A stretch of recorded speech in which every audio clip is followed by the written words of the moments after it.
bloco anterior, lançamos um olhar sobre os grandes problemas de nosso planeta. No segundo capítulo da Laudato Si, o Papa Francisco expressa a grande importância do olhar da fé, com a convicção de que a ciência e a religião podem entrar num diálogo intenso e frutoso para ambas. Diz o Papa: é bom para a humanidade e para o mundo que nós, crentes, conheçamos melhor os compromissos ecológicos que brotam das nossas convicções.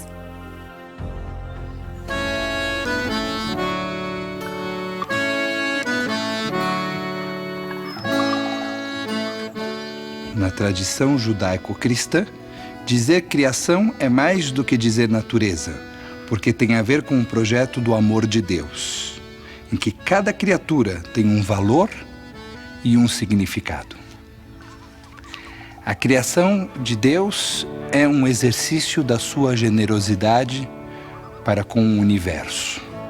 Nós devemos admirar, reverenciar e principalmente cuidar da natureza.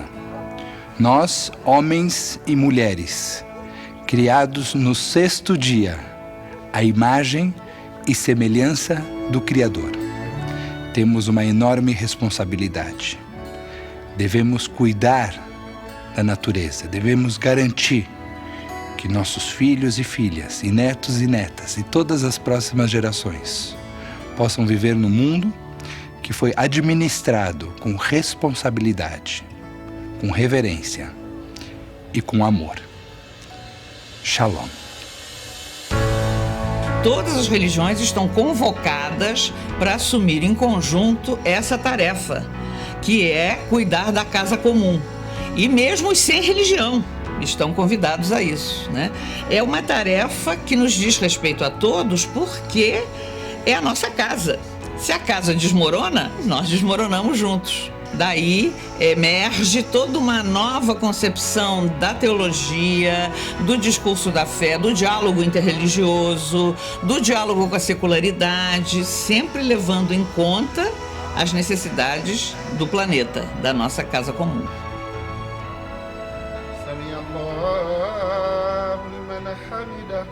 Precisamos de fazer a nossa parte para mantermos o quê? Esta natureza como Deus quis, para que beneficie todo mundo e não seja em benefício de uma classe e outra classe fica sem benefício desta natureza.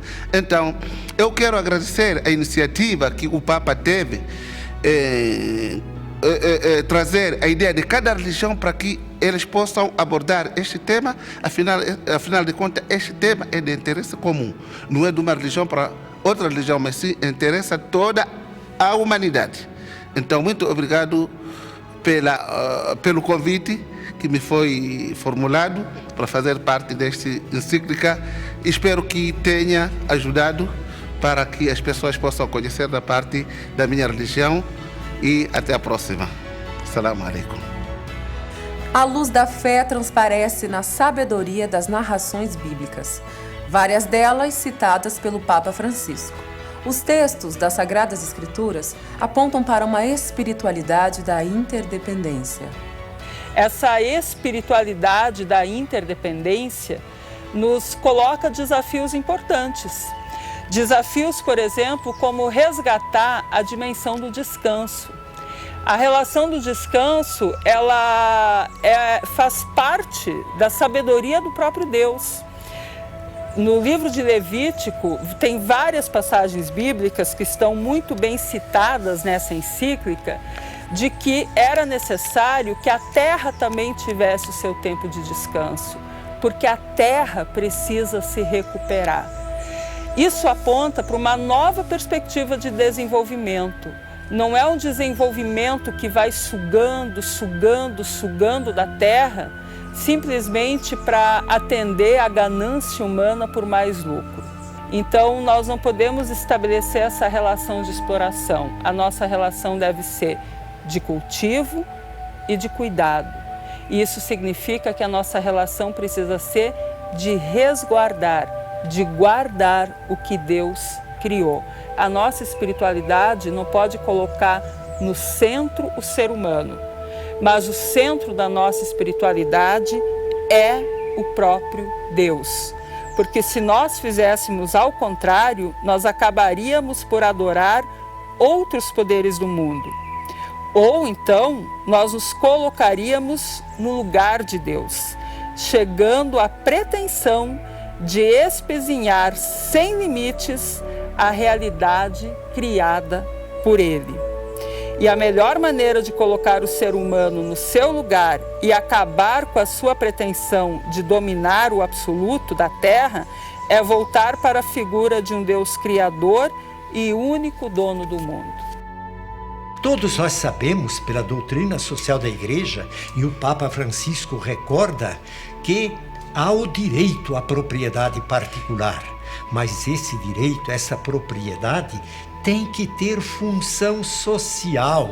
E quando carece dessa função social, há o desequilíbrio, há injustiça, há multidões sem escola, sem hospital, sem tanta coisa, quando outros desfrutam de todos os bens que destinou Deus para toda a humanidade.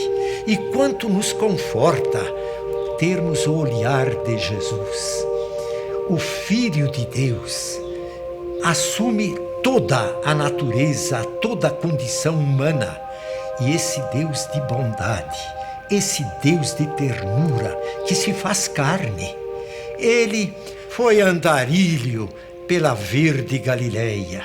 Ele chega a comparar a ele mesmo com a videira. Eu sou o tronco da videira, vocês são os ramos. Quantas vezes fala de sementes, fala de crianças. Ele chama a nossa atenção para os pássaros do céu, para a água do lago. Quanto é importante que sigamos o exemplo de Jesus no seu encantamento, na sua poesia para com a casa comum que é o planeta Terra. Viva o Deus uno e trino em nossos corações e no coração da casa comum, o planeta Terra, que Deus Criador colocou em nossas mãos para que dele cuidemos com toda a ternura.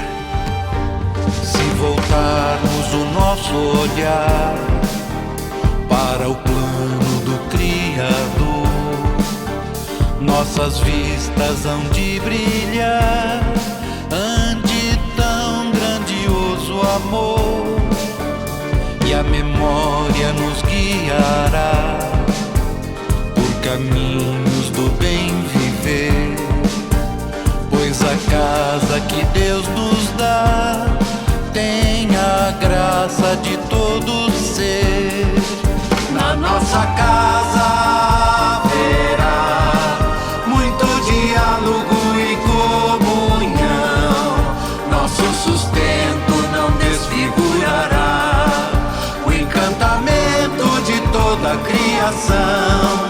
Na nossa casa haverá muito diálogo e comunhão, nosso sustento não desfigurará o encantamento de toda a criação. Se voltarmos o nosso olhar para a história de nossos pais, o direito sempre brotou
amor.